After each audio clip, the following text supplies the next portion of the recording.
বন্ধুসকল, যোৱাকালি 11 এপ্ৰিল মেট্ৰিকৰ ফলাফল ঘোষণা হ'ল। এইবাৰ দেখা গৈছে মেট্ৰিকৰ ফলাফলত যোৱা বছৰৰ তুলনাত প্ৰায় 11% কম ল'ৰা ছোৱালী বা ছাত্ৰ ছাত্ৰীয়ে মেট্ৰিক পৰীক্ষাত উত্তীৰ্ণ হৈছে। তাৰ কাৰণটো কি, ৰিজনটো কি? আমাৰ চৰকাৰখনে ইমানবোৰ আঁচনি দিয়া সত্ত্বেও বা বিভিন্ন ধৰণৰ স্কিম ছাত্ৰ ছাত্ৰীৰ কাৰণে প্ৰভাইড কৰাৰ সত্ত্বেও এইবাৰৰ ৰেজাল্টটো 11% কম হোৱাৰ কাৰণটোৰ বিহাইণ্ডত কোন আছে? অভিভাৱক আছে না ছাত্ৰ ছাত্ৰী না শিক্ষকসকল না এডুকেশ্যন চিষ্টেমটো? সেয়া আজি আলোচনা কৰিম। ভিডিঅ'টো স্কিপ নকৰাকৈ লাষ্টলৈকে। দেখা গৈছে যে এইবাৰৰ কুৱেশ্যনখিনি অলপ ডিফাৰেণ্ট আহিছে, কনচেপচনেল টাইপ কুৱেশ্যন আহিছে, যোনটো হয়তো আগতে নাছিলে।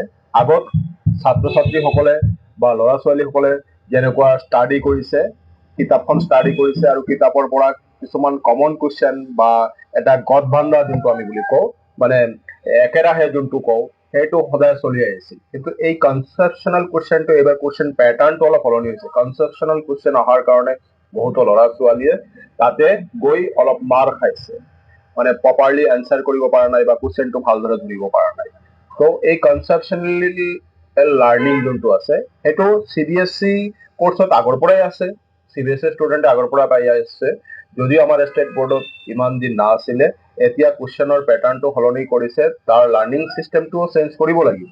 তো সেইকাৰণে আমাৰ শিক্ষকসকলে বা গাঁৱে ভূঞে হওক বা চৰকাৰী স্কুল হওক, কিমানখিনি কনচেপচনেল লাৰ্ণিংটো ষ্টুডেণ্টক দিব পাৰিছে। এটা কুৱেশ্যন আহিলে তাৰ কনচেপ্টটো যে কুৱেশ্যন আহিছে সেইটো কুৱেশ্যনটো আণ্ডাৰষ্টেণ্ডিং কৰি হয়, মানে কনচেপচন মানে সেয়া কেতিয়াও কমনত নাহিব, সেই বিষয়টোৰ ওপৰত আহিব বা ছাবজেক্টটোৰ ওপৰত আহিব বা টপিকটোৰ ওপৰত আহিব, কিন্তু কুৱেশ্যনৰ পেটাৰ্ণটো অলপ বেলেগ হ'ব। সেয়া ছাত্ৰ ছাত্ৰীয়ে নিজে চিন্তা কৰি নিজৰ থিংকিঙেৰে সেই টপিকটোৰ পৰা এনচাৰটো কৰিব লাগে। তো সেইখিনিৰ কাৰণে আমাৰ গাঁৱে ভূঞে শিক্ষকসকলেও এতিয়া বহুতোখিনি আনট্ৰেইন হৈ আছে, উপযুক্ত ট্ৰেইনিঙৰ দৰকাৰ আছে যে কনচেপচনেল বেছ কুৱেশ্যন বা কনচেপচনেল বেছ লাৰ্ণিংটো ষ্টুডেণ্টসকলক কেনেকৈ দিব লাগে, সেই বিষয়ে আমাৰ শিক্ষকসকলেও সিমানখিনি এতিয়ালৈকে ট্ৰেইন আপ হোৱা নাই। তো সেইখিনিৰ কাৰণে চৰকাৰেও ইয়াৰ ব্যৱস্থা কৰিব লাগিব যে সেই শিক্ষকসকলক তেনেকুৱা কনচেপচনেল বেছ কুৱেশ্যন এনচাৰ বা কনচেপচনেল বেছ লাৰ্ণিং দিবলৈ প্ৰথমতে শিক্ষকসকলক ট্ৰেইন আপ কৰিব লাগিব। তাৰ পিছত গৈহে যদি শিক্ষকসকলে সেই কনচেপচনেল বেছক বা ছাত্ৰ ছাত্ৰীসকলক উপযুক্তভাৱে দিব পাৰে বা এটা কুৱেশ্যনৰ এনচাৰ উপযুক্তভাৱে এনেকুৱা কৰিব লাগে এইটো দিব পাৰে, তেতিয়া গৈ আমাৰ ছাত্ৰ ছাত্ৰীয়ে সেই কুৱেশ্যন এনচাৰটো ভালদৰে লিখিব পাৰিব বা সেই ক্ষেত্ৰত আগুৱাই যাব পাৰিব। তো মেইন বেছটো হৈছে সেয়াই।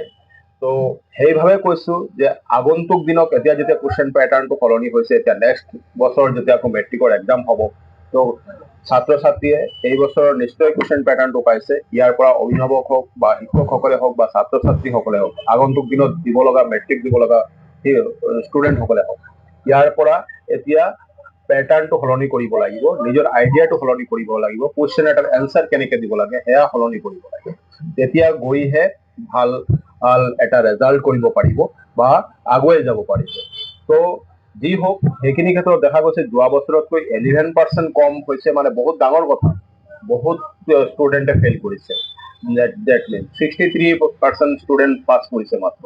তো সেইখিনি বহুত ডাঙৰ কথা। ক'ত আগতে এটা সময়ত আমি দেখিছো যে পেণ্ডেমিকৰ সময়ত 90%লৈকে ষ্টুডেণ্টৰ পাছৰ পাৰ্চেণ্টেজ আছিলে। তো যি হওক, সেইটো বেয়া নহয়, মই বেয়া বুলি কোৱা নাই। যোনটো এতিয়া কনচেপ্ট আহিছে সেই কনচেপ্টটো ভাল, কাৰণ এইটো সৰ্বভাৰতীয় লেভেল বা CBSE হওক বা আফটাৰ মেট্ৰিকৰ পিছত ষ্টুডেণ্টসকল যেতিয়া কম্পিটিটিভ এক্সামত যাব বা এণ্ট্ৰান্স দিব যাব, তেতিয়া দেখা যায় যে তাতেও চব কনচেপচনেল বেছ কুৱেশ্যনেই আহে। তো সেইখিনিৰ কাৰণে এতিয়াৰ পৰা যদি ষ্টুডেণ্টসকলে ট্ৰেইন আপ হয় বা শিক্ষকসকলে সেইখিনি ট্ৰেইনিং লৈ ষ্টুডেণ্টসকলক সেইখিনি উপযুক্ত শিক্ষা দিব পাৰে বা কুৱেশ্যন এনচাৰ কেনেকৈ কৰিব পাৰে সেইখিনি উপযুক্ত শিক্ষা দিব পাৰে, তেতিয়া আগন্তুক দিনক বা সেইসকল ষ্টুডেণ্টৰ নেক্সট লেভেললৈ যাবলৈ সুবিধা হ'ব। তো সেয়াই কৈছো যে সেয়া বুজিব লাগিব। আৰু এটা, এইবাৰ জেনাৰেলৰ ৰেজাল্টটো বেয়া হৈছে, তাতকৈ SC ST এই সকলৰ ৰেজাল্ট আগৰ পাৰ্চেণ্টেজৰ লগত তুলনা কৰিলে ভাল হৈছে। যেনে চাহ বাগান এলেকা বা চাহ বাগান এৰিয়াত যোৱা বছৰ 49% আছিলে, এতিয়া 51% হৈছে। তেখেতৰ অলপ ইনক্ৰিজ হৈছে। যি হওক, তাতে হয়তো সিহঁতে শিক্ষাৰ মানদণ্ডটো ভালদৰে বুজিব পাৰিছে। তো সেইখিনি কাৰণে কম। কিছু কিছু ক্ষেত্ৰত হয়তো কিছু কিছু ডিষ্ট্ৰিক্টত দেখিছো যে গোৱালপাৰা, হোজাই আৰু কিছু কেইটামান ডিষ্ট্ৰিক্টত, কাছাৰ ডিষ্ট্ৰিক্ট, তাৰপিছত শ্ৰীভূমি, এইবিলাক ডিষ্ট্ৰিক্টত ষ্টুডেণ্টৰ পাছৰ পাৰ্চেণ্টেজটো বহুত কমিছে। তো যিখিনি হওক, সেইখিনি হয়তো ক'ৰবাত না ক'ৰবাত এটা কমিউনিকেশ্যন গেপ হৈ আছে, বা চৰকাৰে শিক্ষাৰ ক্ষেত্ৰত ষ্টুডেণ্ট আৰু টিচাৰৰ মাজত যিখিনি কমিউনিকেশ্যন আছে, লাৰ্ণিঙৰ যোনটো কমিউনিকেশ্যন আছে, সেই কমিউনিকেশ্যনৰ মাজত এটা কিবা গেপিং হৈ আছে। সেই গেপিংখিনি আগন্তুক দিনত চৰকাৰে ইয়াৰ ব্যৱস্থা কৰিব লাগিব, শিক্ষকসকলেও ইয়াৰ উচিত পদক্ষেপ ল'ব লাগিব, আৰু ছাত্ৰ ছাত্ৰীসকলে সেইমতে লাৰ্ণিং কৰি যাব লাগিব। তেতিয়া গৈ আগন্তুক দিনত এটা ভাল ৰেজাল্ট পাব। তো সেইখিনি শ্বেয়াৰ কৰাৰ কাৰণে সকলোকে ভিডিঅ'টো চাব, ভাল লাগিলে এটা লাইক শ্বেয়াৰ কৰিব।